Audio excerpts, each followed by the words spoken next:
जय हिंद दोस्तों, स्वागत है आपका हमारे इस चैनल पर। तो दोस्तों, यहाँ पर हम हिंदी के अंतर्गत वर्णमाला चैप्टर को पढ़ रहे थे, जिसमें कि मैंने आपको लास्ट वीडियो में व्यंजनों का एक पार्ट करा दिया था। तो आज के इस वीडियो में हम यहाँ पर व्यंजनों के बारे में ही पढ़ेंगे और देखेंगे कि उच्चारण के आधार पर व्यंजन किस तरीके से वर्गीकृत किए गए हैं, और सघोष, अघोष और अल्पप्राण, महाप्राण को बहुत ही अच्छे तरीके से ट्रिक के द्वारा आपको क्लास में ही याद कराने की मैं पूरी पूरी कोशिश करूंगा। ठीक है, तो चलिए वीडियो को यहाँ पर शुरू करते हैं। तो देखिए, सबसे पहले यहाँ पर देखते हैं कि उच्चारण के आधार पर वर्णों का वर्गीकरण जो है वो किस तरीके से किया गया है। इसको जानने से पहले आपको ये वर्गीय व्यंजन जो है इनके बारे में आपको पता होना चाहिए। अब देखिए, आप यहाँ पर देखिए, जो इसका ये पहला का होता है ना, ये पहला जो वर्ग होता है इसको क वर्ग बोलते हैं। यानी क वर्ग के अंतर्गत कौन कौन से वर्ण आते हैं? क, ख, ग, घ, अंग। ठीक है, ये जो होते हैं ये क वर्ग के वर्ण होते हैं। यानी जो प्रत्येक वर्ग का जो पहला अक्षर होता है क, इसी के नाम पर इसका क वर्ग नाम पड़ गया है। जैसे कि यहाँ पर ये पहला वर्ण कौन सा है? च, इसी के नाम पर इसका नाम पड़ गया च वर्ग। जैसे कि यहाँ पर ये ट है, इसी के नाम से इसका नाम पड़ गया ट वर्ग। ठीक है, तो यानी जो पहल की रो है, ये देखिए, पहली, दूसरी, तीसरी, चौथी और ये पांचवी, ये पांच रो है, ऐसे पांच कॉलम मान लीजिए इनको। और जो पहले कॉलम का जो पहला ही वर्ण होता है उसी के आधार पर इनका नाम पड़ गया है, जिससे इसको यहाँ पर क वर्ग बोलेंगे, इसको च वर्ग बोलेंगे, इसको ट वर्ग और इसको त वर्ग और इसको प वर्ग। ठीक है, ये बेसिकली वर्गीय व्यंजन होते हैं। ठीक है, मैंने पिछले वीडियो में भी आपको ये बताया था। अब देखिए, ये जो व्यंजन होते हैं हमारी हिंदी वर्णमाला के अंतर्गत जितने भी वर्ण हैं, वो उनका उच्चारण जो है कहाँ से होता है। यानी हमारे मुख से जब हम इनका उच्चारण करते हैं ना, तो मुख के अंदर कंठ, तालु, मूर्धा, दंत्य, ओष्ठ्य, ये पांच तरीके होते हैं। इन पांच जगह से, यानी कि इन पांच तरीकों से आप कैसे इन वर्णों का उच्चारण करते हैं, यानी किस वर्ण का उच्चारण किस जगह से होता है, इसके अंतर्गत हम बस यही पढ़ने वाले हैं। तो देखिए, सबसे पहले यहाँ पर देखिए क वर्ग। क वर्ग का उच्चारण स्थान कहाँ होता है? यानी ये जो क वर्ग के अंतर्गत वर्ण आते हैं ना, ये क, ख, ग, घ, ङ, इनका उच्चारण जो होता है वो कहाँ से होता है? तो इनका उच्चारण जो होता है कंठ से होता है। जब आप इनको बोलने का प्रयास करोगे तो आपकी जो ध्वनि निकलेगी वो आपके कंठ, यानी कि गले से अंदर से यहाँ पर निकल के आएगी। आप इसका उच्चारण करके भी देख सकते हैं। क, देखिए, आपको अंदर से ही यहाँ पर आपके कंठ में ही कुछ प्रतिक्रिया होगी, तभी इनकी आवाज आप निकाल सकते हैं। क, ख, ग, घ, अंग। ठीक है, तो इसलिए इनको यहाँ पर कंठ्य व्यंजन कहा जाता है। ठीक है, तो यहाँ पर मैं लिख भी देता हूँ, ये कंठ से बोले जाते हैं ना, तो इसलिए इनको यहाँ पर कंठ्य व्यंजन बोल दिया जाता है। ठीक है, यानी क वर्ग के जो भी वर्ण है यहाँ पर, ये कंठ के द्वारा बोले जाते हैं, इसलिए इनको यहाँ पर कंठ्य वर्ण कहा जाता है। ठीक है, कंठ्य वर्ण के अंतर्गत और कौन कौन से होते हैं ये भी हम यहाँ पर बाद में लिखेंगे, लेकिन पहले आप इनको क्लियर कर लीजिए। तो क वर्ग यहाँ पर कंठ्य से बोला जाएगा, और ये च वर्ग है ये आपका तालु के द्वारा बोला जाएगा।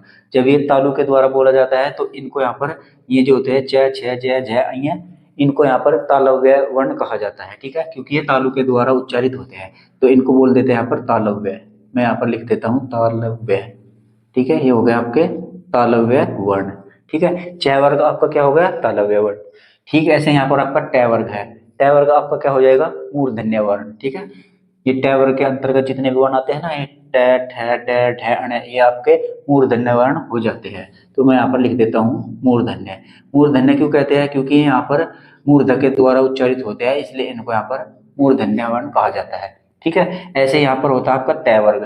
त वर्ग के अंतर्गत जितने भी वर्ण आते हैं, त, थ, द, थ, न, ये आपके हो जाते हैं दंत्य वर्ण। क्योंकि जब इनका उच्चारण आप करते हैं तो हमारी जो जीवा है वो दांतों को स्पर्श करती है, और जब दांतों को स्पर्श करेगी तो वे यहाँ पर दंत्य वर्ण हो जाते हैं। आप देखिए, तय को बोलकर देखिए, तय, हमारी जो जीवा का अगला हिस्सा है ना वो हमारे दांतों को टच करेगा, और जब दांतों को टच कर कर किसी वर्ण का उच्चारण किया जाता है तो वहां पर उनको दंत्य व्यंजन कहा जाता है।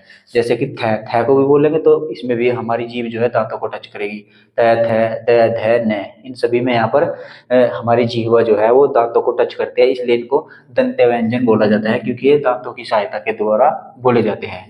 तो इनको क्या बोलेंगे यहाँ पर? इनको बोलेंगे दंत्य व्यंजन। ठीक है, दंत्य व्यंजन। ठीक है, ऐसे यहाँ पर ये पै वर्ग है। पै वर्ग को उच्चारण करने के लिए हमको अपने होंठों की सहायता लेनी पड़ती है। अब देखिए, पै, पै बोला तो हमारे दोनों होंठ जो है आपस में एक दूसरे से टच हुए। ऐसे हम फै का उच्चारण करेंगे, फै। फै में भी हमारे जो दोनों होंठ है एक दूसरे का आपस में संपर्क होया, तब जाकर प, फ, ब, भ, मैं, ये यहाँ पर ये पांचों वर्ण का उच्चारण हम तभी कर सकते हैं अपने होठों की सहायता से। और जब इनका उच्चारण यहाँ पर होठों की सहायता से हो रहा है तो ये बेसिकली कौन से व्यंजन कहेंगे, ये ओष्ठ्य व्यंजन कहे जाते हैं। यानी जो होठों की सहायता से वर्ण उच्चारित होते हैं उनको ओष्ठ्य वर्ण कहा जाता है। तो ये जो प वर्ग है आपका, प वर्ग के अंतर्गत जितने आते हैं इनको यहाँ पर ओष्ठ्य व्यंजन कहते हैं। तो मैं यहाँ पर लिख देता हूँ ओष्ठ्य, ओष्ठ्य वर्ण, ठीक है, इनको यहाँ पर ओष्ठ्य वर्ण कहा जाता है। तो यहाँ पर देखिए ये जो वर्गीय व्यंजन है आपके, इनका यहाँ पर हमने यहाँ पर देख लिया कि कौन सा व्यंजन किस माध्यम से उच्चारित होता है, कंठ से, तालव्य से, मूर्धन्य से। तो हिंदी वर्णमाला के अंतर्गत क्या बस ये जो यहाँ पर क वर्ग देगा, क्या यही व्यंजन यहाँ पर कंठ से बोले जाएंगे? जी नहीं, इसके अलावा भी होते हैं, स्वर भी होते हैं, विसर्ग भी होते हैं, और भी होते हैं। तो चलिए अब उनको यहाँ पर साइड बाय साइड लिख लेते हैं कि और कौन कौन से होते हैं। तो देखिए जो पहल का वर्ग है ये कंठ है, ये कंठ के द्वारा बोला जाता है, इसको कंठ बोला जाता है। तो कंठ के द्वारा और कौन कौन से वर्ण उच्चारित होते हैं, तो देखिए मैं इधर इसके साइड में लिख देता हूँ। ए भी आपका कंठ के द्वारा बोला जाता है।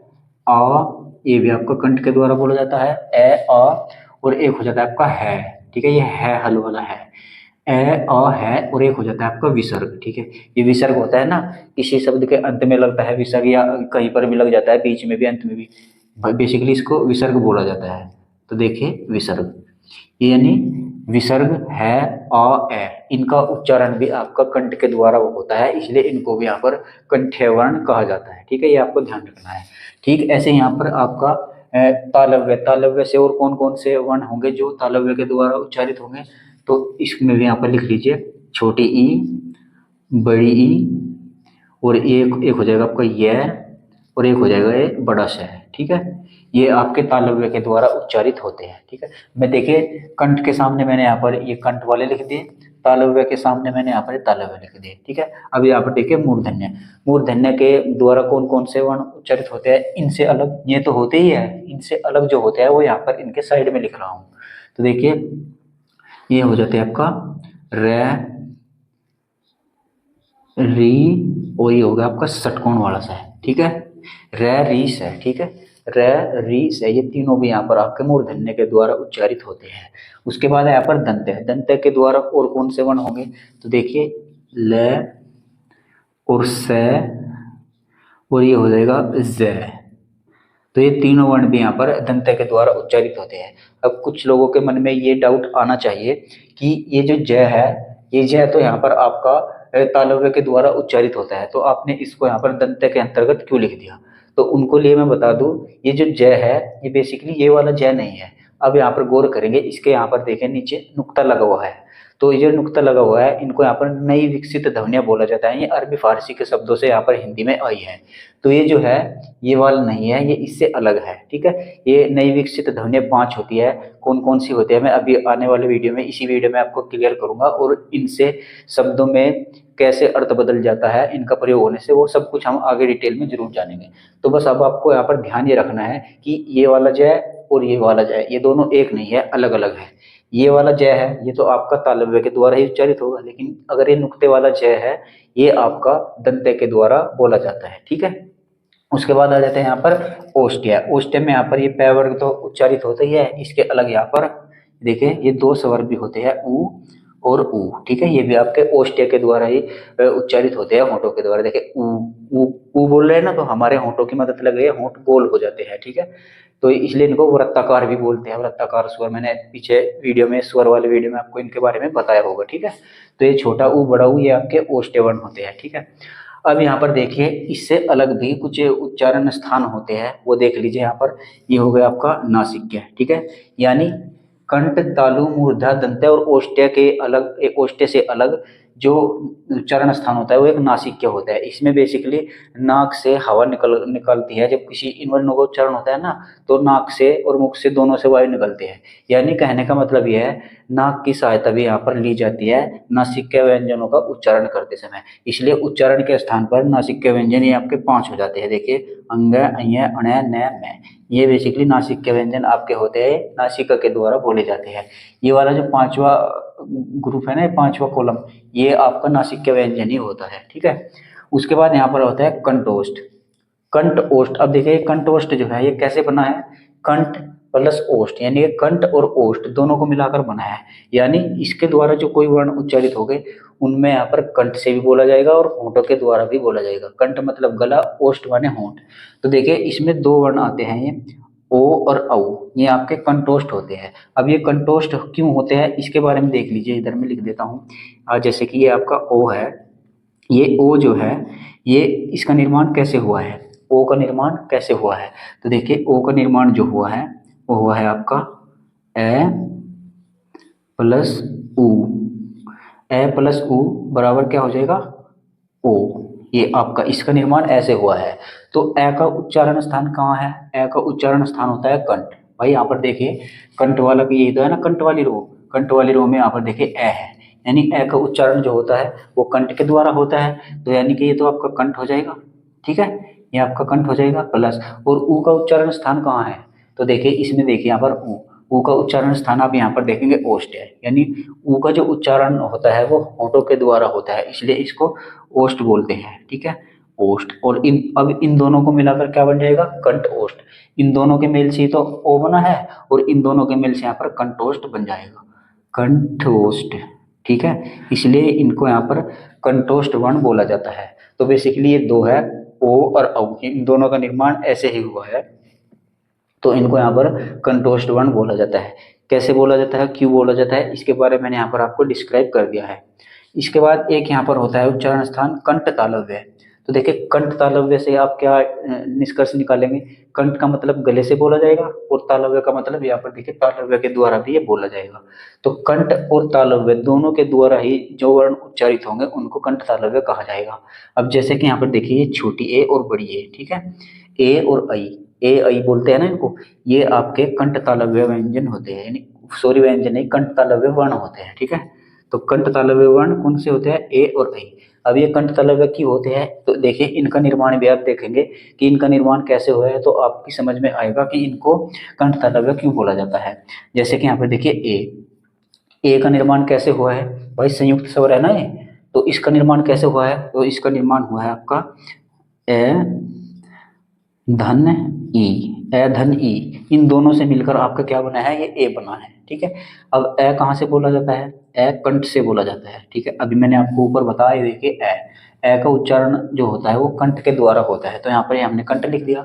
अब ई का उच्चारण स्थान कहाँ से होता है, तो ई का उच्चारण स्थान आपका तालव्य के द्वारा होता है। यहाँ पर देखिए तालव्य, ये ई जो है ये तालव्य के सामने है, यानी ई का उच्चारण स्थान जो है वो तालव्य है, तो यहाँ पर तालव्य लिख देंगे, तालव्य। तो कंठ प्लस तालव्य, तो दोनों को आपस में मिलाएंगे तो क्या बनेगा, कंठ तालव्य बनेगा, यानी ये जो ए है ये कंठ तालव्य के द्वारा बोला जाता है, ठीक है। तो इतनी बात आप समझ गए होंगे कि इनको कंठ तालव्य क्यों कहा जाता है। तो ये छोटी ए, ये बड़ी ए, इन दोनों को यहाँ पर कंठ तालव्य कहा जाता है, ठीक है, इनका उच्चारण स्थान कंठ तालव्य है। ठीक ऐसे ही यहाँ पर दंतोष्ठ होता है, यानी जो दंत और होंठों की, यानी कि दांतों और होंठों की सहायता से जो वर्ण उच्चारित होते हैं उनको यहाँ पर दंतोष्ठ कहा जाता है। तो दंतोष्ठ व्यंजन जो है आपका, दंतोष्ठ वर्ण जो है आपका वह होता है, ठीक है, इसको आपको ध्यान रखना है। अब देखिए यहाँ पर अभी हाल ही में जो यूपी पुलिस कांस्टेबल का री एग्जाम हुआ था, उसमें 31 अगस्त की फर्स्ट शिफ्ट में एक प्रश्न पूछा गया था यहीं से। प्रश्न क्या था वो ध्यान से सुनिएगा। प्रश्न ये था कि उच्चारण के आधार पर, प्रश्न ये पूछा गया था कि वर्णों का उच्चारण स्थान कितने तरीके से होता है, यानी यहाँ पर वर्णों का उच्चारण स्थान आपसे पूछा गया था, यानी वर्णों को उच्चारित करने के कितने तरीके हैं। तो यहाँ पर वर्णों का उच्चारण स्थान जो होता है वो बेसिकली यहाँ पर 5 होता है, ठीक है। अब देखिए इस प्रश्न में यहाँ पर थोड़ा सा कन्फ्यूजन होगा, उसको क्लियर करेंगे। जैसे कि मैं एग्जाम की ही बात लूँ, एग्जाम में जब इसका जवाब माना था आयोग ने, वो इस प्रश्न का सही जवाब 6 माना था, लेकिन जब यहाँ पर रिवाइज आंसर की आई, फाइनल आंसर की, तो वहां पर आयोग ने इस प्रश्न का सही जवाब यहाँ पर 5 टिक कर दिया। तो इस आयोग ने क्यों इसका 6 माना था और क्यों अब इसका फाइनल आंसर की में इसका 5 सही कर लिया, जबकि इसका आंसर जो है 5 ही सही माना जाएगा, क्यों माना जाएगा, चलिए ये भी देख लेते हैं। अब देखिए यहाँ पर पूछा गया कि मूल उच्चारण स्थान, तो देखिए मूल उच्चारण स्थान किनको कहते हैं, ये देखिए कंठ, तालव्य, मूर्धा और ये आपका दंत्य, ओष्ठ है। ये बेसिकली ये 5 आपके उच्चारण स्थान होते हैं जो कि आपके मूल होते हैं, ठीक है। इन 5 उच्चारण स्थानों को ही मूल उच्चारण स्थान कहा जाता है। तो इस प्रश्न का बिल्कुल सही जवाब ये 5 ही होगा। लेकिन यहाँ पर जो आयोग ने 6 दिया था और कुछ लोग यहाँ पर कह भी रहे थे कि उच्चारण स्थान 6 है, वो किसको काउंट कर रहे थे? वो काउंट कर रहे थे नासिक्य को।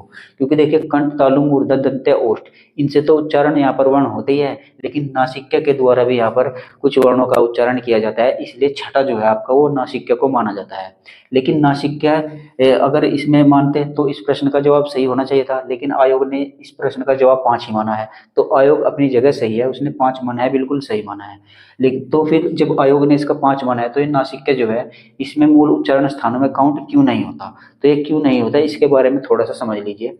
तो देखिए ये जो मूल ये नासिक्य व्यंजन होते हैं, इनका जो उच्चारण होता है वो नासिक्य के द्वारा होता है, ठीक है। यानी कि ये जो ड है, ये अ, ये अण, ये न, ये मैं, नासिक्य के द्वारा इनका उच्चारण स्थान होता है। लेकिन आपको एक बात और ध्यान देनी होगी, ये जो अंग है ये नासिक्य के द्वारा तो उच्चारित होता ही है, साथ में यहाँ पर देखेंगे ये क वर्ग के अंतर्गत आता है, इसलिए ये कंठ के द्वारा भी यहाँ पर उच्चारित होता है। तो ये अकेला जो है कंठ के द्वारा भी और नासिक्य के द्वारा भी, ठीक है। तो इसलिए ये आप में मूल नहीं होगा। मूल तो सिर्फ वे होते हैं जो सिर्फ यहाँ पर अपनी एक अकेली विशेषता रखते हैं। अगर कंठ से बोले जा रहे हैं तो सिर्फ कंठ से ही वे उच्चारित होंगे, किसी अन्य से नहीं होंगे, वे यहाँ पर मूल कहलाते हैं, ठीक है। ठीक ऐसे यहाँ पर ये अय्य है, देखिए अय्य यहाँ पर नासिक्य के द्वारा उच्चारित होता है और साथ में यहाँ पर तालव्य के द्वारा भी उच्चारित होता है। ठीक ऐसे ही अण है, ये यहाँ पर ये नासिक्य के द्वारा साथ में मूर्धन्य के द्वारा उच्चारित होता है। न आपका दंत्य के द्वारा भी और नासिक्य के द्वारा भी, और मैं आपका ओष्ठ के द्वारा भी और नासिक्य के द्वारा भी। तो मेरा कहने का मतलब ये है, ये जो नासिक्य व्यंजन है, आपके नासिक्य वर्ण है, ये नासिक्य के साथ साथ अलग अलग कंठ, तालव्य, मूर्धन्य, दंत्य और ओष्ठ्य इनके द्वारा भी यहाँ पर बोले जाते हैं। इसलिए अपने आप में ये मूल नहीं है। मूल सिर्फ वही होता है जिसके जैसा और कोई ना हो। मतलब अगर कोई कंठ से उच्चारित हो रहा है तो वो सिर्फ कंठ से ही उच्चारित होगा, वो किसी अन्य से नहीं होगा। कोई तालव्य से उच्चारित हो रहा है तो तालव्य से ही होगा, किसी अन्य से नहीं होगा। तो ऐसी विशेषता सिर्फ ये 5 वर्ग देते हैं यहाँ पर, ये कंठ, तालव्य, मूर्धन्य, दंत्य, ओष्ठ्य, इसलिए जो मूल उच्चारण स्थान है वो 5 ही कहे जाते हैं, छठा इसमें काउंट नहीं करते हैं। उम्मीद है ये बात आपकी समझ में आई होगी, और ये जो थोड़ा सा कंफ्यूजन अगर आपको हुआ होगा तो ये आपका क्लियर हुआ होगा, ठीक है। तो ये थे आपके उच्चारण के आधार पर वर्णों का वर्गीकरण। उम्मीद है ये कंसेप्ट आपकी समझ में आया होगा। तो चलिए अब देखते हैं यहाँ पर नई विकसित ध्वनियां कौन कौन सी है और इनका हिंदी में क्या प्रयोग है। तो चलिए अब देखते हैं यहाँ पर नई विकसित ध्वनियां। ये देखिए नई विकसित ध्वनियां है, ये 5 है आपकी। कौन कौन सी है? देखिए क, ख, ग, ज, फ। इनको बोला भी इस तरीके से ही जाता है जैसे मैंने आपको यहाँ पर बोलकर दिखाया है। जो यहाँ पर उर्दू पढ़ते होंगे ना, जो उर्दू अरबी पढ़ते होंगे मुस्लिम बच्चे ज़्यादातर, वो इनको बहुत अच्छे से बोल लेते हैं। अब देखिए इनके नीचे यहाँ पर ये नुक्ता लगा हुआ होता है, ठीक है। हमारी हिंदी भाषा में जो क, ख, ग, ज, फ है ना, उनमें तो यहाँ पर नुक्ता लगा हुआ नहीं होता, लेकिन इनके नीचे यहाँ पर नुक्ता लगा हुआ होता है। ये बेसिकली जो होते हैं इनका प्रयोग अरबी फारसी भाषा के जो शब्द हमारी हिंदी में प्रयोग होते हैं ना, उनमें इनका यहाँ पर प्रयोग किया जाता है। किस किस तरीके से किया जाता है? इनको प्रयोग करने से पूरे शब्द का यहाँ पर अर्थ ही बदल जाता है। कैसे बदल जाता है मैं अभी आपको कुछ उदाहरण के जरिए इनको यहाँ पर समझाऊंगा, ठीक है। तो देखिए सर्वप्रथम राजा शिव प्रसाद सितारे हिंद जो थे, उन्होंने हिंदी में इनको यहाँ पर सबसे पहले प्रयोग किया था, ठीक है। यानी जो हमारे ये नवविकसित ध्वनियां है ना, ये इनका प्रयोग जो है राजा शिव प्रसाद सितारे हिंद ने सर्वप्रथम हिंदी में इनका प्रयोग किया था, ठीक है। ये बात ध्यान रखनी है आपको। अब देखिए ये जो क, ख, ग, ज़, फ है, ये बोले कहाँ से जाते हैं? तो हमारी जिह्वा है, जो हमारी जिह्वा के मूल से यहाँ पर बोले जाते हैं। हमारी जिह्वा का मूल क्या है? ख। देखिए अंदर बिल्कुल जाकर ना वहां से बोले जाते हैं क, ख, ग, ज़, फ। यानी जिह्वा के मूल से बोले जाते हैं, इसलिए इनको अली जिह्वा या जिह्वा मूल्य भी कह दिया जाता है, ठीक है। तो अगर आपसे एग्जाम में पूछ लिया जाए कि अली जिह्वा या जिह्वा मूल्य वर्ण कौन कौन से है, तो देखिए अली जिह्वा या जिह्वा मूल्य ये 5 है आपके। इन पांचों में से आपको जो भी ऑप्शन मिल जाएगा उसको टिक कर देना है, ठीक है। यहाँ पर मैंने लिख भी दिया है, ये जिह्वा के मूल से उच्चारित होते हैं, इसलिए इन्हें जिह्वा मूल्य या अली जिह्वा कहते हैं, ठीक है। अब देखिए यहाँ पर कुछ शब्द लेता हूं मैं, हिंदी के शब्द सेम टू सेम ऐसे ही मिलेंगे और उर्दू के शब्द, ठीक है। हिंदी और उर्दू के शब्द बिल्कुल ऐसे ही मिलेंगे, बस उनमें यहाँ पर ये आपके नवविकसित ध्वनियों का प्रयोग होगा, और देखिएगा आप किस तरीके से पूरे शब्द का यहाँ पर अर्थ ही बदल जाता है, ठीक है। जैसे कि यहाँ पर देखिए ये एक साइड में हमने हिंदी के शब्द ले लिया है नीचे, और इधर ले लिया हमने उर्दू के शब्द ये नीचे, ठीक है। अब देखिए हिंदी का एक शब्द है यहाँ पर फन। फन इसका मतलब होता है सांप, भाई फन, सांप का जो फन होता है ना, बोलते हैं सांप का फन, तो फन बोलते हैं सांप के फन को, यानी कि सांप को ही बोल देते हैं बेसिकली फन, ठीक है। तो हिंदी में तो हमारा जो फन है, इस फन का मतलब आपका सांप हो जाएगा। लेकिन यहाँ पर जो उर्दू का शब्द है ये फन, इस पर देखिए ये यहाँ पर नुक्ता लग गया है, ये देखिए। अब ये फन है, अब इस फन का जो अर्थ बन जाएगा वो क्या बन जाएगा, हुनर बन जाएगा, ठीक है। आपने मूवियों में भी देखा होगा, इस फनकार ने तो खुदा की कुदरत को ही बदल डाला। फनकार मतलब हुनरदार, जिसके अंदर हुनर हो उसको फनकार बोला जाता है। ऐसे यहाँ पर फन है, हुनर। देखिए इनको बोलने में भी थोड़ा अंतर होता है। हिंदी के शब्द जैसे फन है, इसको तो बोलेंगे बेसिकली फन, ऐसे बोल दिया। लेकिन जो ये फन है, इसको बोला जाता है फन। बहुत ही स्मूथ तरीके से इसको बोला जाता है। मोमडन बच्चे इसको बहुत आसानी से बोल लेंगे, जो यहाँ पर मदरसों में पढ़ते होंगे, उनको यहाँ पर इन नुक्तों का काफ़ी अच्छा ज्ञान होता है, और वो बहुत अच्छे तरीके से इनको बोल लेते हैं, ठीक है। तो देखते हैं फन और फन दोनों का अर्थ अलग अलग हो जाता है। हिंदी वाले फन का अर्थ हो जाता है सांप, और ये उर्दू वाला जो फन है, इसमें यहाँ पर देखिए इसका अर्थ हो जाता है हुनर। ठीक ऐसे यहाँ पर जरा, जरा का मतलब हिंदी वाला ये जरा है, इसका मतलब हो जाता है यहाँ पर बुढ़ापा, ठीक है ना। जर जोरू जमीन, ऐसे ऐसे वाक्य आपने हिंदी के सुनोगे। जर जरा, जरा मतलब बुढ़ापा, ठीक है। यानी जरा अवस्था में अगर कोई आ जाता है तो उसको बहुत तकलीफ होती है, ये ऐसे वाक्य आपने सुनोगे। जरा अवस्था मतलब बुढ़ापे की अवस्था, तो जरा का मतलब हो जाता है बुढ़ापा। लेकिन ये जरा है, इसके नीचे नुक्ता लग गया है, आप देख लीजिएगा। इस जरा का मतलब जो हो जाएगा वो हो जाएगा कम, थोड़ा, ठीक है। आपने मूवी में गाना भी सुना होगा, पास वो आने लगे जरा जरा, ठीक है। ये मूवी का एक सॉन्ग है, ये आपने सुना होगा। तो पास वो आने लगे जरा जरा, इसका मतलब होता है पास वो आने लगे थोड़ा थोड़ा, यानी कि थोड़ा थोड़ा पास आ रहे हैं, ठीक है। तो इस जरा का मतलब यहाँ पर कम, थोड़ा होता है, ठीक है। ऐसे यहाँ पर कफ, कफ का मतलब होता है बलगम। हिंदी में आपने दवाई दवाई देखी होगी, खांसी की एक शीशी होती है कफ। कफ का मतलब यहाँ पर आपका क्या हो जाता है, बलगम हो जाता है। यानी कि आपको जब नजला हो जाता है ना, तो बहुत सारा मटेरियल निकलता है, उसको यहाँ पर बलगम बोला जाता है। तो कफ का मतलब यहाँ पर बलगम हो जाता है हिंदी वाले का। और एक ये कफ हो गया आपका, ये देखे कफ, इसके यहाँ पर नीचे नुक्ता लगा। इस कफ का मतलब क्या होता है, जो आपकी बुरसट की बाजू होती है ना, ये वाली, ये बाह होती है जिसको बोलते हैं, इसका ये अगला हिस्सा होता है, ये इसको यहाँ पर कफ बोला जाता है, जिस पर बटन लगा हुआ होता है, ठीक है। यहाँ पर देखिए मैंने पहना हुआ है, अगर आपको दिख रहा हो देखिए, इसको अगले हिस्से को यहाँ पर कफ बोला जाता है, इस पर ये बटन लगे हुए होते हैं, ठीक है। तो शर्ट की बाजू का अगला हिस्सा ये, जिस पर बटन लगे हुए होते हैं, उसको कफ बोलते हैं उर्दू के इसमें, देखिए। इस कफ का मतलब यहाँ पर शर्ट की बाजू का वह हिस्सा जिसमें बटन लगते हैं, यानी ये। और इस कफ का मतलब हो जाएगा यहाँ पर बलगम, ठीक है। ऐसे यहाँ पर खाना, जो हिंदी वाला खाना है, इसमें कोई नुक्ता नहीं है। इस खाना का मतलब तो भोजन हो जाएगा। आप लोग बोलते भी होंगे कि भैया चलो खाना खा लो, ठीक है, ऐसे बोलते हैं ना। लेकिन अगर यहाँ पर इन नई विकसित ध्वनियों का प्रयोग हो जाए, देखिए नुक्ता वाला ख बन गया, इस खाना, इस खाने का मतलब क्या हो जाएगा, डिब्बा, ठीक है। डिब्बा मतलब कमरा, जैसे कि बोलते हैं ना, एक खन्ना छोड़ के दूसरे खन्ने में, दूसरा खन्ना, तीसरा खन्ना, ये वो वाला खन्ना हो जाता है। इसको डिब्बा बोल लीजिए, एक डिब्बे से दूसरे डिब्बे में, या एक खन्ने से दूसरे खन्ने में, या एक कमरे से दूसरे कमरे में, ठीक है। तो इस खाना का मतलब कमरा या डिब्बा हो जाएगा, ठीक है। तो उम्मीद है ये नवविकसित ध्वनियाँ आप समझ गए होंगे, बहुत अच्छे से सिंपल उदाहरण देकर मैंने आपको समझाने का प्रयास किया है। तो चलिए अब देखते हैं यहाँ पर प्राण वायु या फिर प्रयत्न के आधार पर वर्णों का वर्गीकरण।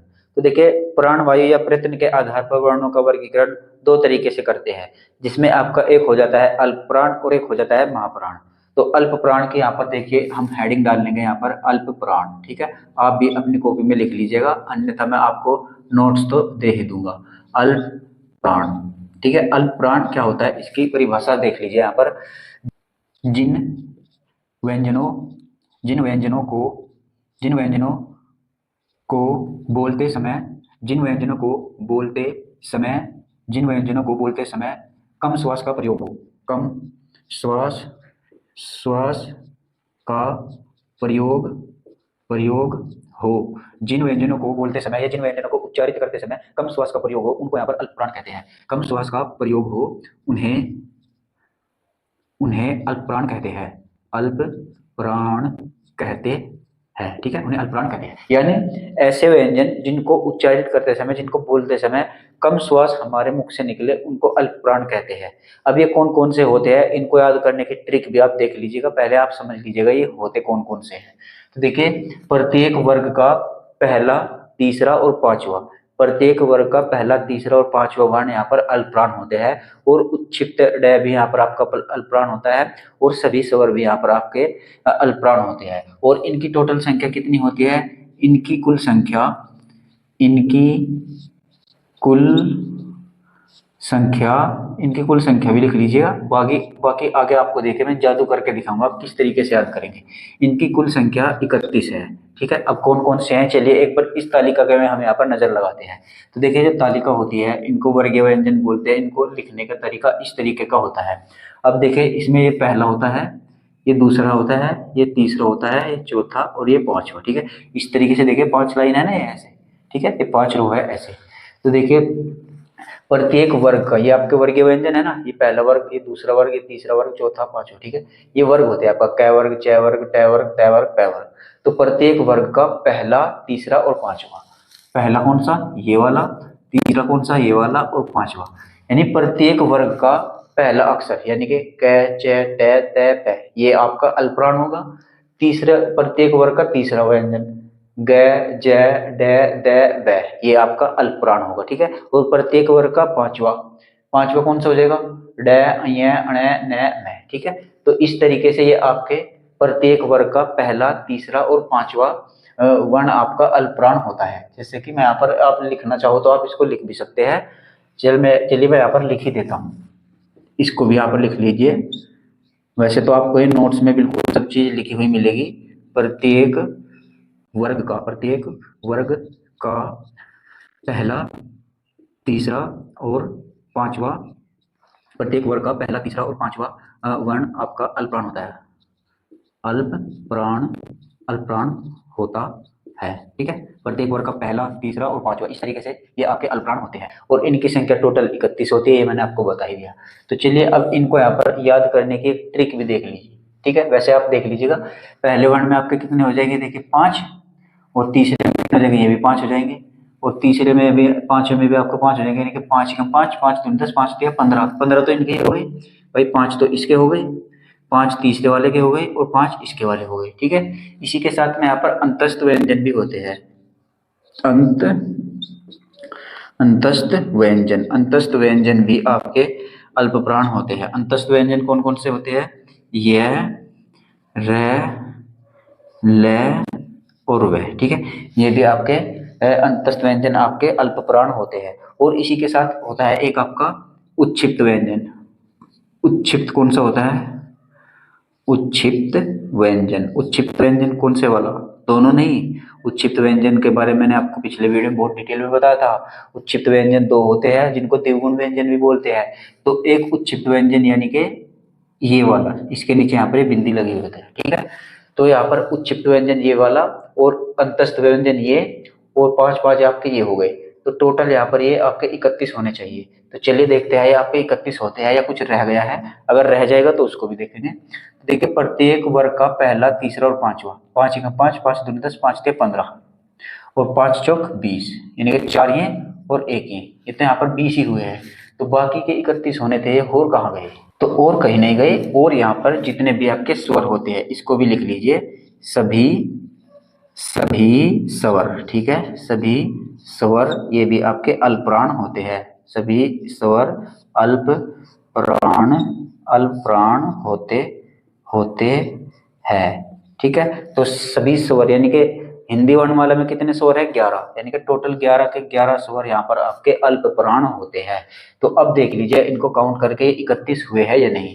तो देखिए 5 तो इसमें हो गए, 5 इसमें हो गए, 5 इसमें, 15 तो ये हो गए, 15 और 4 यह रे लेव है, ये अंतस्थ व्यंजन है ना, 15 और 4 हो गए आपके 19, और एक ही हो गया आपका उच्छिप्त व्यंजन, 19 और 1 20, 20 और 11 यहाँ पर हो जाएंगे 31, 11 स्वर भी इसी में काउंट करने हैं। तो ये टोटल 31 अल्पप्राण होते हैं, जो कि मैंने आपको यहाँ पर डिस्क्राइब करके बता दिया है। कौन कौन से होते हैं, प्रत्येक वर्ग का पहला अक्षर, प्रत्येक वर्ग का तीसरा और प्रत्येक वर्ग का पांचवा। ये टोटल 15 तो आपके व्यंजन ये वाले हो जाएंगे जो कि आपके अल्पप्राण हैं। 4 आपके अंतस्थ व्यंजन हो जाएंगे, यह रे लेव है, और एक आपका उच्छिप्त ड हो जाएगा, और बाकी सभी के सभी स्वर हो जाएंगे, यानी कि टोटल 11 स्वर हो जाएंगे। तो इस तरीके से आपके 31 अल्पप्राण होते हैं। अब आते हैं अपनी जादुई ट्रिक पर कि इनको ट्रिक के द्वारा कैसे याद करेंगे। बहुत मेहनत से ट्रिक बनती है, हो सके आप बहुत वीडियो को ध्यान से देखिएगा, हो सके आपके काम आ जाए। ठीक है, तो देखिए 1 3 5 यानी कि 1 3 5 मैं लिख लेता हूं यहाँ पर पहले ट्रिक। ट्रिक ठीक है, ये हो गया आपकी ट्रिक। अल्प प्राण को याद करने की ट्रिक आप अपनी कॉपी में ऐसी हेडिंग बना लीजिएगा। वैसे मैं नोट्स में प्रॉपर ऐसे ही लिख रखा है, प्रॉपर मेंशन कर रखा है, आपको टेंशन लेने की जरूरत नहीं है। ठीक है, अब देखिए इसको याद करेंगे कैसे। एक, एक, तीन, एक, तीन, पाँच, ऐसे लिख लीजिए। एक, तीन, पाँच। अभी आप देखिएगा, अभी इसको मुझको लिख लेने दो पहले। एक, तीन, पाँच, ये ले वैर है। एक, तीन, पाँच, ये लवर डे उच्छिप्त, डे उच्छिप्त सब सवर, सब सवर। ठीक है, ये आपकी ट्रिक हो गई। इसको आपको याद कैसे रखना है। एक, तीन, पाँच, ये लवर डे उच्छिप्त सब सवर। इस तरीके से इसको गाना सा बनाकर याद कर लीजिएगा। मैंने बहुत पहले याद किया था, तो मेरे आज प्रॉपर याद है। एक बार फिर देख लीजिए। एक, तीन, पाँच, ये लवर डे उच्छिप्त सब सवर। ठीक है, तो एक दो तीन बार आप मेरे साथ ही गाइएगा, आपको जल्दी याद रहेगी। एक, तीन, पाँच, ये लवर डे उच्छिप्त सब सवर। एक, तीन, पाँच, ये लवर डे उच्छिप्त 10 सवर। हो गए आपके अल्पप्राण याद। ठीक है, अब देखिए कैसे कैसे। एक, एक का मतलब ये एक वाले कॉलम में जितने भी आपके वर्ण हैं। ठीक है, एक वाले कॉलम में कितने हैं, 5, यानी कि एक से तो बन जाएगा ये 5।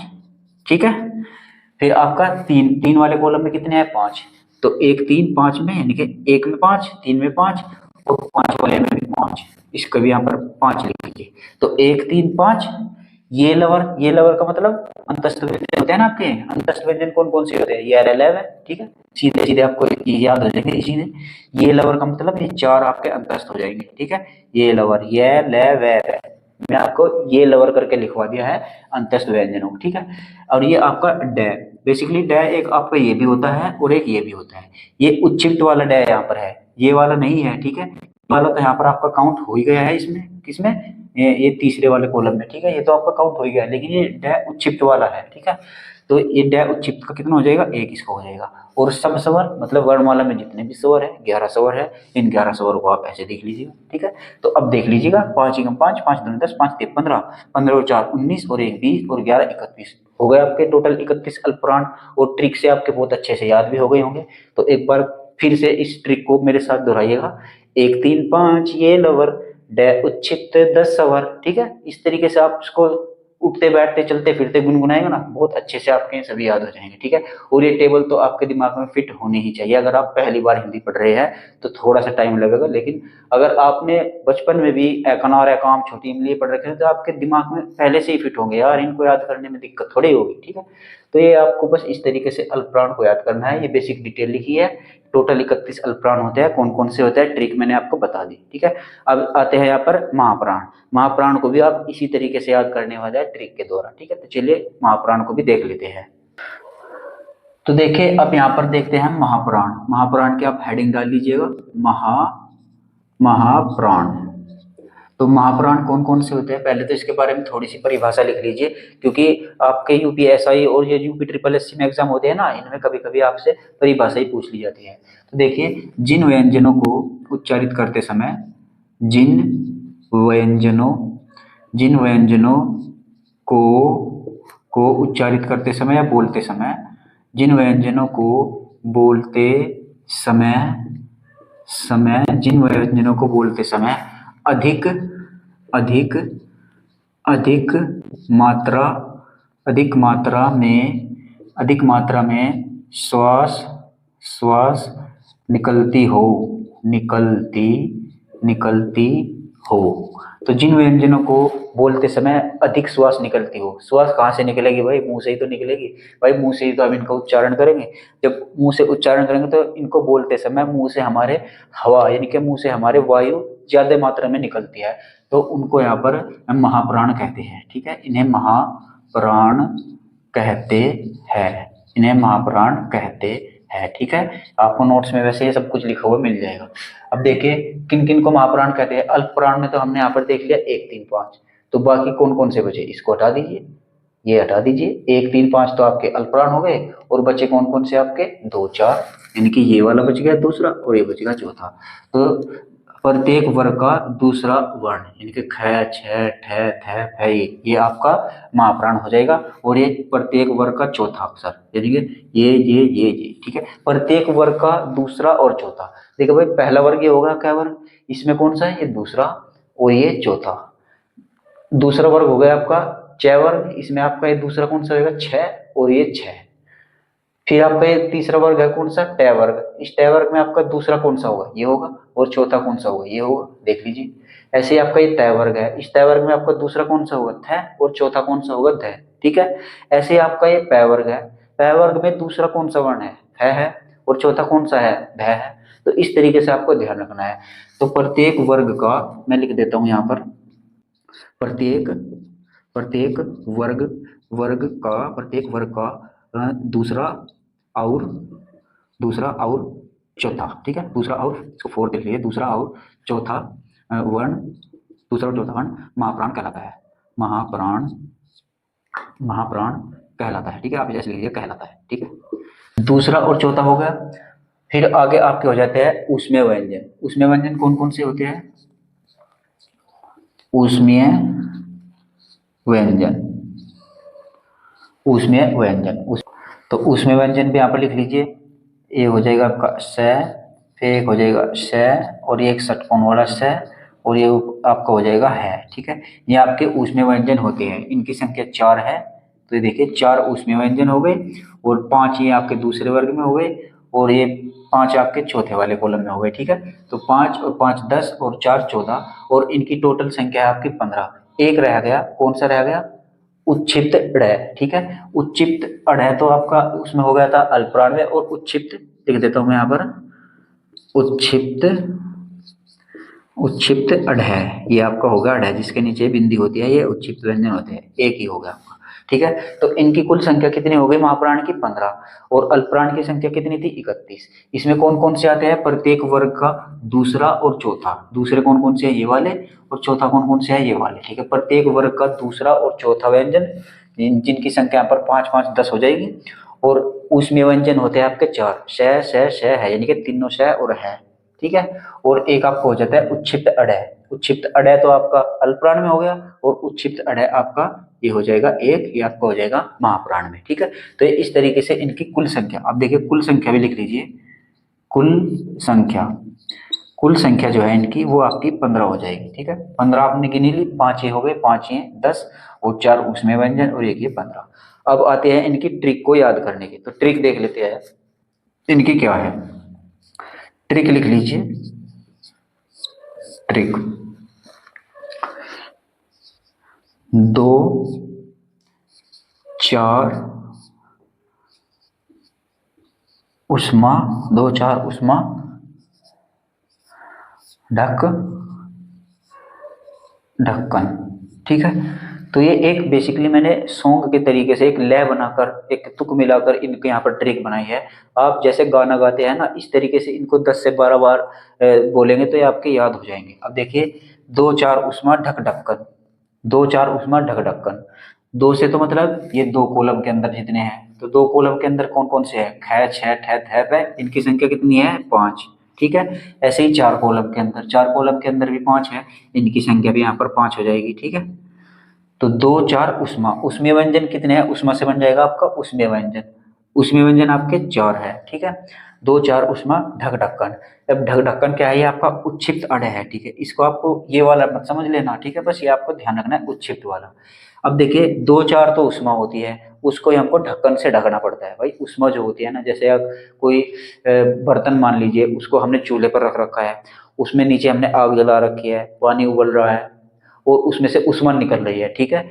उसमें यानी कि थोड़ी उसमें इकट्ठी हुई, भाई जाड़ों का समय है, उसमें थोड़ी उसमें इकट्ठी हुई है, तो क्या बोलेंगे भाई, 2 4 तो उसमें इकट्ठी हुई, उसे जल्दी से ढक्कन से ढको, ठीक है। इस तरीके से आप कुछ भी बनाकर याद कर सकते हैं, बस मैं आपको थोड़ा हिंट दे रहा हूँ कि 2 4 उष्मा ढक ढक्कन, ये ढक ढक्कन जो है इस पूरे के पूरे से यहाँ पर बस ये एक ही बनता है, जो कि आपका उच्छिप्त अड़ है, ठीक है। तो 2 4 उष्मा ढक ढक्कन, 2 4 उष्मा ढक ढक्कन, 2 4 उष्मा ढक, या फिर 2 4 उष्मा ढक, यानी कि 2 4 उष्मा आपकी है, उसको ही ढक लो, ठीक है, इस तरीके से भी आप इसको याद कर सकते हैं। तो अल्पप्राण और महाप्राण के बारे में मैंने बहुत अच्छे से आपको डिस्क्राइब करके बता दिया है और इनकी ट्रिक भी आपको मैंने बताई है। उम्मीद है दोनों ट्रिक आपकी समझ में आई होगी। तो चलिए अब देखते हैं यहाँ पर सघोष और अघोष के बारे में। तो आइए अब देखते हैं यहाँ पर सघोष और अघोष के बारे में। तो देखिए सघोष और अघोष को जो है वो बेसिकली स्वर तंत्री या घोषा तंत्री के आधार पर वर्णों का वर्गीकरण जो किया जाता है उसके अंतर्गत सघोष और अघोष को पढ़ते हैं। ठीक है, तो देखिए सबसे पहले अघोष के बारे में देखते हैं। जिन वर्णों का उच्चारण करते समय हमारी स्वर तंत्रियों में कंपन उत्पन्न नहीं होती उनको यहाँ पर अघोष वर्ण कहा जाता है। यानी स्वर तंत्री क्या होती है, जहाँ से हमारे मुख से आवाज निकलती है ना, ये जो भी हम वॉइस बोलते हैं ये हमारी स्वर तंत्रियों के द्वारा ही हम यहाँ पर बोल पाते हैं।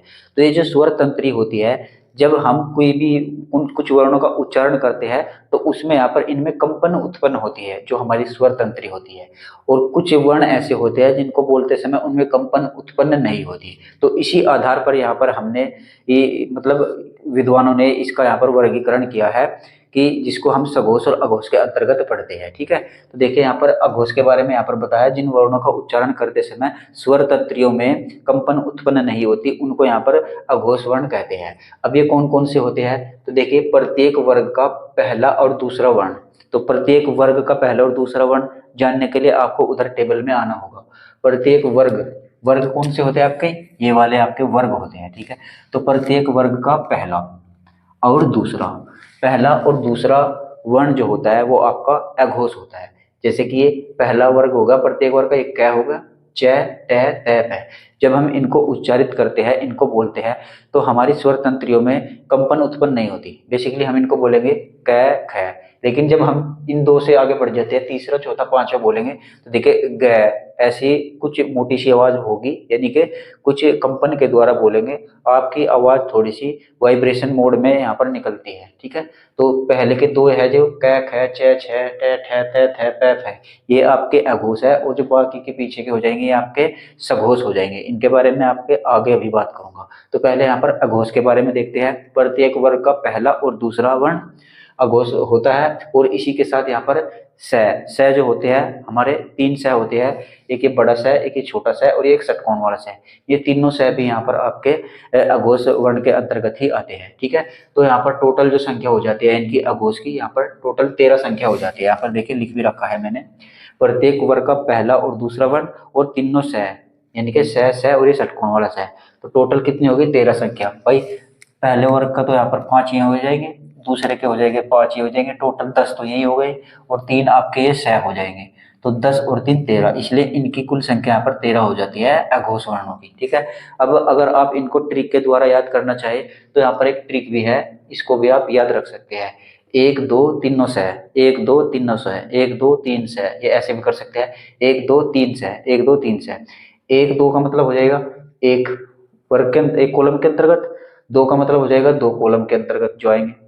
एक कॉलम के अंतर्गत कौन कौन से आते हैं, क छ ट त प। ठीक है, ये आते हैं। 2 यानी कि 2 कॉलम के अंतर्गत कौन कौन से आएंगे, ख छ ठ थ प। ठीक है, ये आते हैं ना। तो एक कॉलम के तो ये 5 हो गए, दूसरे कॉलम के 5 हो गए, 1 2 और 3 सह का मतलब, अब 3 से आप इस 3 पर मत चले जाना।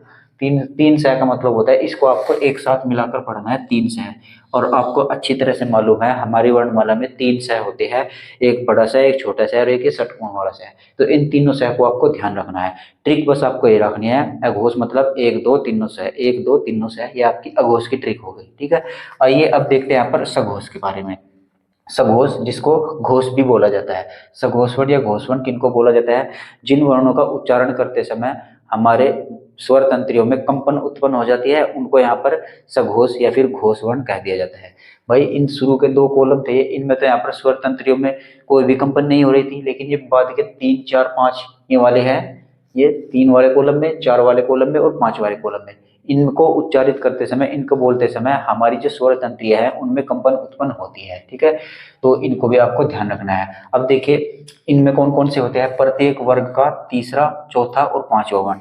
तो प्रत्येक वर्ग का ये तीसरा, ये वाले इस तरीके से नीचे आएंगे, फिर चौथे वाले में इस तरीके से नीचे आएंगे, फिर पांचवे वाले में इस तरीके से नीचे आएंगे। यानी प्रत्येक वर्ग का तीसरा, चौथा और पांचवा वर्ण और सातवें अंतस्थ व्यंजन भी होते हैं इसी में, य रह ल वे होते हैं ना, वे अंतस्थ व्यंजन भी आपके सघोष होते हैं। और यहाँ पर सभी स्वर, यानी कि हमारी वर्णमाला में टोटल 11 स्वर है, वे 11 स्वर भी यहाँ पर सघोष के अंतर्गत आते हैं। ठीक है, तो इसलिए इन सभी की टोटल संख्या भी यहाँ पर 31 हो जाती है। अभी थोड़ी देर पहले मैंने वीडियो के शुरू में आपको अल्प प्राण और महाप्राण पढ़ाए थे, उसमें अल्प प्राण अल्प प्राण की मैंने ट्रिक भी बताई थी, और इसके यहाँ पर सघोष की भी ट्रिक बताऊंगा। दोनों की ट्रिक आपकी सेम टू सेम सी है, थोड़ा बहुत चेंजेस है, और दोनों में यहाँ पर 31 वर्ण है, यानी कि अल्प पुराण में भी यहाँ पर 31 वर्ण है, और यहाँ पर सघोष में भी आपके 31 वर्ण है।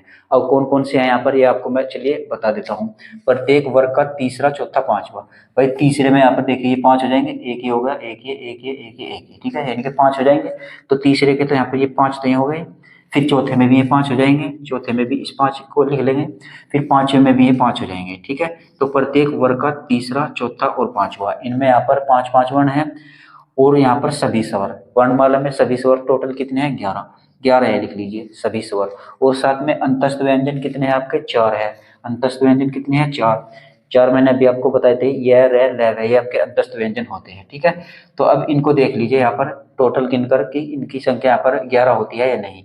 तो देखिए 5 और 5 10 और 5 15, 15 और 11 26, 26 और 4 30, यहाँ पर ये टोटल 30 ही हुए हैं। लेकिन एक यहाँ पर रह गया, क्या रह गया, आप थोड़ा सा गौर किया होगा तो देखिए यहाँ पर उसमें व्यंजन इसमें लिखे गए हैं अघोष में। तो अघोष में उसमें व्यंजन ही तो लिखे गए हैं, स, लेकिन उसमें व्यंजन में एक यहाँ पर है भी होना चाहिए था। ठीक है, लेकिन उसमें व्यंजन है होता है ना, लेकिन है यहाँ पर नहीं जाएगा। ठीक है, क्योंकि है जो उच्चारित होता है वो कंपन के द्वारा उच्चारित होता है, यानी है को उच्चारित करते समय, है को बोलते समय स्वर तंत्रियों में कंपन उत्पन्न होती है, इसलिए है को, है बेसिकली होता है उसमें व्यंजन, लेकिन है को यहाँ पर हम अघोष के अंतर्गत नहीं रखेंगे बल्कि सघोष के अंतर्गत रखेंगे। तो एक है भी लिख लीजिए यहाँ पर लिख लीजिए कहीं पर है, ये है, ये भी यहाँ पर हो जाता है आपका सघोष के अंतर्गत। ठीक है, तो कितने हो जाएंगे यहाँ पर, तीसरा, चौथा, पांचवा, इनमें तो हो गए टोटल 15, 15 और 11 यहाँ पर 26 हो जाएंगे, 26 और 4 यहाँ पर 30 हो जाएंगे, 4 अंतस्थ व्यंजन, और एक ये है हो जाएगा।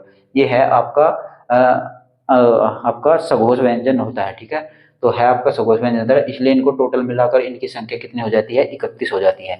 आप कहीं में लिख लीजिएगा, टोटल संख्या इनकी कितनी हो जाएगी, 31 हो जाएगी। ठीक है, अब देखिए इनको याद करने की ट्रिक यहाँ पर देख लीजिए, थोड़ा सा आप इस ट्रिक को गुनगुनाएंगे, गाएंगे चलते फिरते ऐसे, तो आपके याद हो जाएगी। देखिए 3 4 5 ये लवर है पूरे सभी सवर। अब 3 4 5 का मतलब आप पहुंच जाइए वहां, 3 4 5, 3 4 5 के कॉलम में कितने हैं, यहाँ पर 3 कॉलम में भी 5 है, 4 कॉलम में 5 है, और 5वें कॉलम में भी 5 है। तो 3 4 5 ये लवर, ये लवर, लवर समझ रहे हो ना क्या है, ये लवर ऐसे ही लिख रखा है भाई, ऐसी ही भाषा समझ में आएगी, क्योंकि आजकल रील्स का जमाना है, हर वक्त लोग फिल्मों में, रील में घुसे रहते हैं, तो ये जल्दी आप कैच कर लोगे। ठीक है, ऐसा मैं समझता हूँ। तो 3 5 4, 3 4 5 ये लवर, ये लवर कितने हैं, 4, ये लवर मतलब अंतस्थ व्यंजन, अंतस्थ व्यंजन ही तो होते हैं ना, यह रह लव है, तो ये रह लव है, इस तरीके से लिख रखे हैं मैंने, ये लवर। ठीक है, और है, अब ये है भी आपको काउंट करना होगा, ध्यान रखिएगा, है आपको काउंट करना होगा, है कितना है, एक अकेला है ना। तो 3 4 5 ये लवर है पूरे, पूरे यानी कि पूरे सभी सवर, जितने भी सवर है वो यहाँ पर आपके 11 हो जाएंगे। ठीक है, तो 3 4 5 ये लवर है पूरे सभी सवर, 3 4 5 ये लवर है पूरे सभी सवर। तो इस तरीके से आप सघोष को या फिर इसी को ही घोष बोला जाता है, याद कर सकते हैं ट्रिक के द्वारा बहुत ही अच्छे से। ठीक है, तो एक बार फिर से इनकी यहाँ पर ट्रिक देख लीजिए। अघोष की ट्रिक क्या है आपकी, 1 2 तीनों से, 1 2 तीनों से, यानी कि 1 2 कॉलम में ये वाले आएंगे। ठीक है, और तीनों से का मतलब है छोटा सा है, बड़ा सा है और ये षटकोण वाला सा है। ठीक है, ये आपकी हो गई अघोष की। और अब देखिए सघोष की ट्रिक, सघोष की ट्रिक 3 4 5 ये लवर है पूरे सभी सवर। ठीक है भी इसमें काउंट होगा, 3 4 5 ये लवर है पूरे सभी सवर। तो हो जाएंगे बहुत अच्छे से याद आपके। ठीक है, मैं उम्मीद करता हूँ हो जाएंगे। तो यहाँ पर हमने सघोष और अघोष के बारे में बहुत अच्छे से यहाँ पर पढ़ लिया है। तो चलिए अब देखते हैं यहाँ पर हिंदी वर्णमाला से संबंधित कुछ महत्वपूर्ण तथ्य जो कि आपके एग्जाम में हमेशा पूछे जाते हैं। जैसे कि यहाँ पर देखिए संयुक्त ध्वनियाँ किन्हें कहते हैं? जब दो या दो से अधिक व्यंजन या ध्वनि संयुक्त होकर एक ही स्वर की सहायता से बोली जाती है, वहां पर संयुक्त ध्वनियाँ होती है। इसका मतलब क्या हुआ कि आपको दो व्यंजन एक साथ दिए जाएंगे और वे किसी एक ही स्वर की सहायता से बोले जाएंगे। तो इसको एक उदाहरण के जरिए से यहाँ पर समझते हैं, आपको बहुत अच्छे से क्लियर होगा। जैसे कि यहाँ पर हमने एक शब्द लिया है मलान, ठीक है, ये मलान शब्द लिया है। अब देखें मलान शब्द में यहाँ पर शुरू में देखिए क्या है, यहाँ पर आधा मैं है, ठीक है। मैं जो है यहाँ पर आधा है और ल यहाँ पर पूरा है और ल पे आ की मात्रा है, ठीक है। तो यहाँ पर देखिए दो व्यंजन एक साथ आए हैं, यानी मैं और ल, दो व्यंजन एक साथ आए हैं और इनके बीच में कोई भी स्वर नहीं है। मैं के और ल के बीच में कोई स्वर नहीं है, जी हाँ, कोई स्वर नहीं है। तो मैं और ल दो व्यंजन एक साथ आए हैं और ल के बाद में यहाँ पर आ स्वर है। तो ये आ स्वर की सहायता से दोनों व्यंजन यहाँ पर बोले जा रहे हैं, इसलिए यहाँ पर संयुक्त ध्वनि हो जाएगी। जैसे कि आपको परिभाषा में दिया गया है, जब दो या दो से अधिक व्यंजन या ध्वनि संयुक्त होकर एक ही स्वर की सहायता से बोली जाती है। तो दो या दो से अधिक व्यंजन मतलब दो व्यंजन तो ये हो गए लगातार और एक स्वर इसके पीछे आ हो गया, तो इस आ की सहायता से दो उच्चारित हो रहे हैं। इसका यहाँ पर वर्ण विच्छेद कर कर देख लेते हैं, उससे आपके बहुत ही अच्छे से क्लियर हो जाएगा। तो देखिए मैंने आपको शुरू के वीडियो में भी बताया था कि किसी भी वर्ण को लिखते समय उसमें उसको स्वर की सहायता से बोला जाता है। जैसे कि यहाँ पर देखिए ये र है, र कैसा है, यहाँ पर स्वर की सहायता से इसको स्वर इसका अलग करेंगे। देखिए कैसे अलग करेंगे, र को आप ऐसे भी लिख सकते हैं, र के नीचे हलंत लगाएंगे, ये आधा र हो गया और धन यहाँ पर ए, यानी ये ए की सहायता से बोला जाता है। जितने भी वर्ण होते हैं वे आपको स्वर की सहायता से बोले जाते हैं, ये मैंने आपको बताया है। जैसे कि र को यहाँ पर आधा र धन ए ऐसे भी लिख सकते हैं। जैसे कि कोई एक और शब्द ले लेते हैं, जैसे कि ये जय हो गया, ठीक है। अब इसको आधा लिखकर इसमें से ए स्वर को कैसे अलग करेंगे, इसका विच्छेद कर दीजिए। जैसे कि ये जय हो गया, इसके नीचे हलंत लगाएंगे, अब ये आधा जय हो गया और इसमें जो था यहाँ पर ए स्वर छुपा हुआ है, तो यहाँ पर ये ए होगा। ये मैंने आपको शुरू के वीडियो में बताया था और आने वाले कल के वीडियो में मैं आपको वर्ण विच्छेद पढ़ाऊंगा ना, वहां पर बहुत अच्छे से ये सभी आपका क्लियर हो जाएगा, ठीक है। तो यहाँ पर देखिए जब यहाँ पर कोई वर्ण स्वर की सहायता से बोला जाता है तो उसमें से स्वर अलग कर लेते हैं, लेकिन कुछ वर्ण यहाँ पर ऐसे लिखे होते हैं जिसमें स्वर ऑलरेडी हटा हुआ होता है, उनको यहाँ पर आधा अक्षर बोलते हैं। जैसे कि यहाँ पर ये मैं है, ये आधा मैं है, इसमें से स्वर ऑलरेडी हट चुका है। जब कोई वर्ण यहाँ पर आधा लिखा हुआ होता है तो उसमें स्वर नहीं होता। जैसे कि यहाँ पर ये मैं है, ये आधा मैं है, इसमें कोई स्वर नहीं है। ल यहाँ पर पूरा है, इसमें स्वर है और यहाँ पर आ की मात्रा लगी है तो इसमें आ स्वर छुपा हुआ है। तो देखिए इसका वर्ण विच्छेद करेंगे, मैं यहाँ पर अपने आप में आधा है और आधा लिखने के लिए क्या करते हैं, नीचे हलंत लगाते हैं, ठीक है। उसके बाद यहाँ पर ल की शुरुआत होती है, तो ल यहाँ पर तो पूरा है लेकिन इसको आधा लिखने के लिए क्या करेंगे, इसके नीचे हलंत लगा देंगे और इस ल में जो मात्रा छुपी हुई है, किसकी मात्रा छुपी हुई है, आ की मात्रा, उस आ की मात्रा को यहाँ पर अलग कर लिया। आगे क्या है, न को यहाँ पर आधा लिख लिया और इसमें से ए की मात्रा ए स्वर छुपा हुआ है तो उसको यहाँ पर एस को अलग कर लिया। ये इसका प्रॉपर वर्ण विच्छेद हो गया। अब यहाँ पर गौर करने की बात है, यहाँ पर देखिए मैं व्यंजन आया, इसके तुरंत बाद ल व्यंजन आया, यानी दो व्यंजन एक साथ आए और दो व्यंजन एक साथ आने के बाद यहाँ पर तीसरे पर क्या आया, एक स्वर आ गया। तो यहाँ पर देखिए दो व्यंजन इस एक स्वर की सहायता से यहाँ पर उच्चारित हो रहे हैं। ये दो व्यंजन इस एक स्वर की सहायता से यहाँ पर बोले जा रहे हैं, इसलिए यहाँ पर संयुक्त ध्वनि हो जाएगी। जैसे कि आपको ऊपर परिभाषा में भी दिया गया था, दो या दो से अधिक व्यंजन संयुक्त होकर एक ही स्वर की सहायता से अगर बोले जाएंगे तो वहां पर संयुक्त ध्वनि होगी। यहाँ पर आपकी इस परिभाषा की जो कंडीशन थी उसको यहाँ पर हमने फुलफिल कर दिया। आपके ये समझ में आ गया होगा कि दो व्यंजन एक स्वर की सहायता से बोले जा रहे हैं, दो व्यंजन एक स्वर की सहायता से बोले जा रहे हैं, तो यहाँ पर संयुक्त ध्वनि हो जाएगी। इसको आप मोटा मोटी एक दिमाग में रख सकते हैं। इसकी एक पहचान मैं आपको बता दे रहा हूँ, आपको ये इतना तामझाम याद रखने की भी जरूरत नहीं पड़ेगी। लेकिन ये जो परिभाषा है ये आपके यूपी ट्रिपल एससी के कुछ एग्जाम होते हैं ना, और यूपीएसआई तक के एग्जामों में परिभाषा से यहाँ पर प्रश्न बन जाते हैं, इसलिए परिभाषा भी आपको ध्यान देने की वाली बात हो जाती है। अब देखिए इसकी एक यहाँ पर पहचान आपको क्या रखनी है, कोई भी शब्द अगर आपका आधा अक्षर से शुरू होता है तो वहां पर आपकी संयुक्त ध्वनि होती है। बस आपको यही बात अपने पल्ले बांध लेनी है कि कोई भी अक्षर हो अगर वो यहाँ पर आधे अक्षर से शुरू होता है तो वहां पर आपकी संयुक्त ध्वनि हो जाती है। जैसे कि एक दो शब्द मैं यहाँ पर लिख देता हूँ, जैसे कि यहाँ पर ये स्टेशन शब्द देख लीजिए, स्टेशन, ये हो गया स्टेशन, ठीक है। स्टेशन शब्द में शुरुआत किससे हो रही है, आधे अक्षर से हो रही है ना, आधा व्यंजन मान लीजिए इसको। तो देखिए आधे अक्षर से अगर किसी भी शब्द की शुरुआत होगी तो वहां पर संयुक्त ध्वनि हो जाएगी। जैसे यहाँ पर एक और लिख लेते हैं ट्रक। देखिए ट र क, ठीक है। अब देखिए ट इसमें आधा है, इसलिए यहाँ पर ये शुरू का अक्षर इसका ट आधा हो जाएगा। तो शुरू का कोई भी शब्द अगर किसी भी शब्द में अगर शुरुआत का अक्षर आधा हो जाता है तो वो संयुक्त ध्वनि हो जाती है। बेसिकली आपने देखा होगा ट्रक को आप ऐसे भी लिख सकते हैं या फिर इसको ऐसे भी लिखा जाता है, ठीक है। ये जो होता है ये इसके नीचे हलंत होता है और ये र होता है, ये र का ही पूरा रूप होता है, इसलिए यहाँ पर र को हमने पूरा लिख दिया। पिछले वीडियो में भी मैंने आपको इसके बारे में बताया था, ठीक है।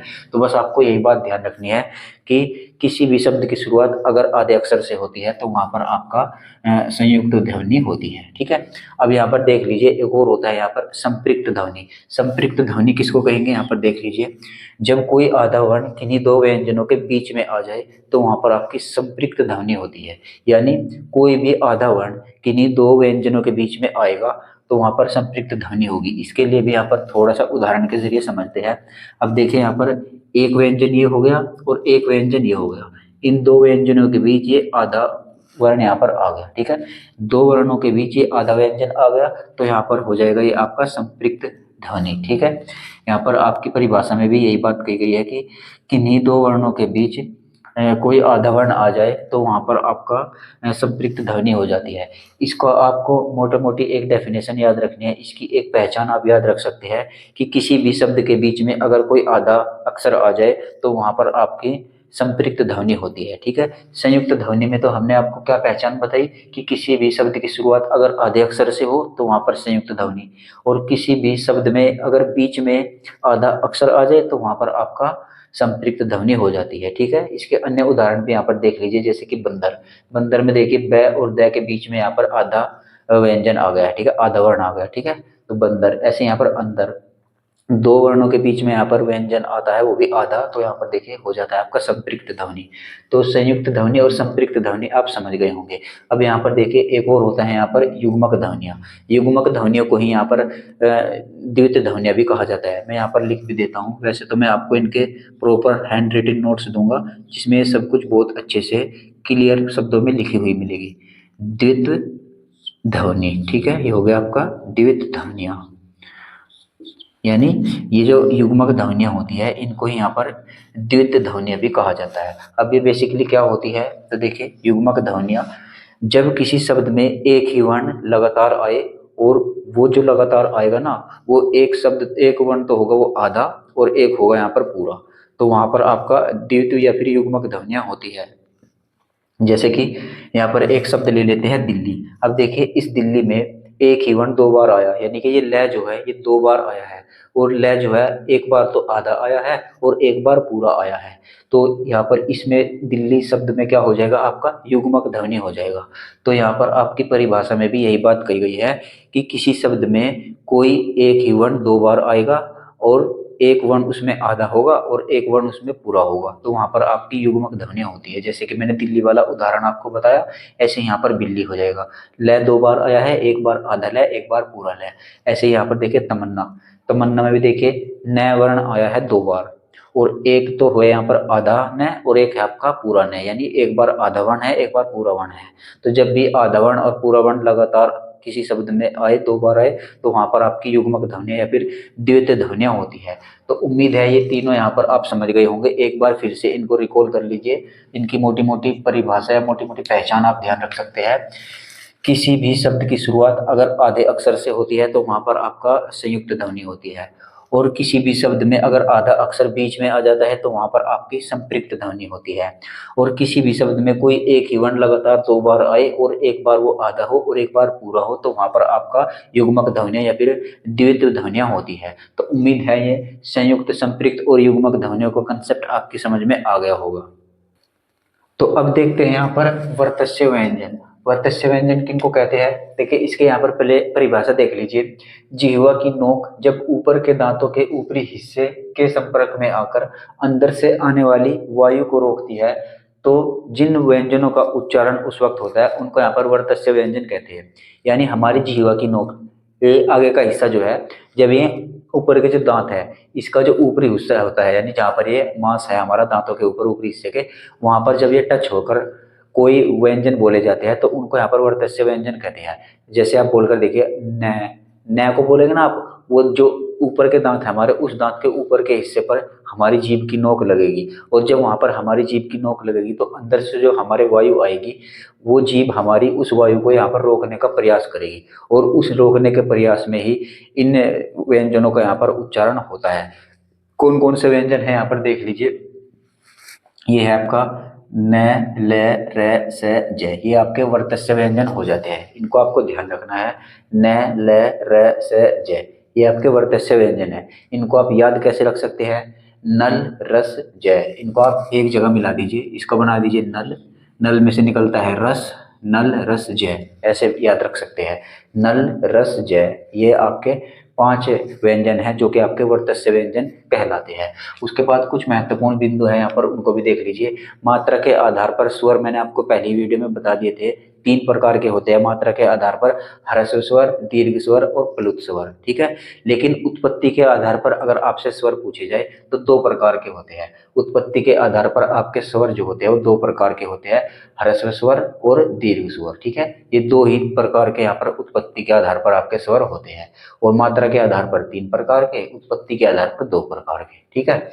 उसके बाद यहाँ पर हिंदी भाषा में एक विलुप्त स्वर भी है। विलुप्त स्वर में हालांकि आपको पहले वीडियो में करा चुका हूँ, इसका उच्चारण यहाँ पर आपका दंत से होता है। विलुप्त स्वर कौन सा है? ये आपका ये लिरी, ऐसे बोला जाता है, लिरी। ये बेसिकली संस्कृत की वर्णमाला में ये स्वर होता था, लेकिन ये हिंदी वर्णमाला से अब विलुप्त हो चुका है, इसलिए इसको विलुप्त स्वर कहा जाता है। और इसका जो उच्चारण होता है वो दंत्य से होता है, लिरी, लिरी, यानी कि हमारी जीभ जो है वो दांतों से टच करेगी तब इसका उच्चारण होता है, लिरी। तो इसको यहाँ पर इसका उच्चारण दंत्य से होता है, ये एक विलुप्त स्वर कहा जाता है, ठीक है। ऐसे यहाँ पर संस्कृत वर्णमाला में अगर आपसे पूछ ले जाए कितने स्वर होते थे, यानी जो संस्कृत की वर्णमाला थी उसमें कितने स्वर होते थे, तो उसमें 9 स्वर होते थे। कौन कौन से स्वर होते थे वे भी देख लीजिए, यहाँ पर लिख रखा है। ए, ई, उ, री, ली, ए, ऐ, ओ, औ, ये 9 स्वर जो है ये संस्कृत की वर्णमाला में होते थे, ठीक। ऐसे यहाँ पर हिंदी वर्णमाला में 2 अमानक वर्ण भी है। अमानक वर्ण कौन कौन से है? ये झ और व, इनको हिंदी वर्णमाला के अंतर्गत अमानक वर्ण के अंतर्गत इनको रखा गया है, ठीक है। तो यहाँ पर हमने हिंदी वर्णमाला के अंतर्गत स्वर और व्यंजनों को यहाँ पर कंप्लीट कर लिया है, और उसके जो अदर इम्पोर्टेंट पॉइंट्स है उनको भी यहाँ पर हमने कवर कर लिया है। कल की वीडियो में हम यहाँ पर वर्ण विच्छेद के बारे में पढ़ेंगे कि कौन सा वर्ण किस वर्ण के बाद आता है, बहुत अच्छे से उनको आपको कराऊंगा और वे आपके याद भी हो जाएंगे। तो उम्मीद करता हूँ ये वीडियो आपको पसंद आई होगी। वीडियो पसंद आया तो लाइक और शेयर कीजिएगा, और नीचे कमेंट बॉक्स में कमेंट करके जरूर बताइएगा कि वीडियो आपको कैसा लगा। आज के इस वीडियो में बस इतना ही, मिलते हैं अपने अगले वीडियो में, तब तक के लिए जय हिंद।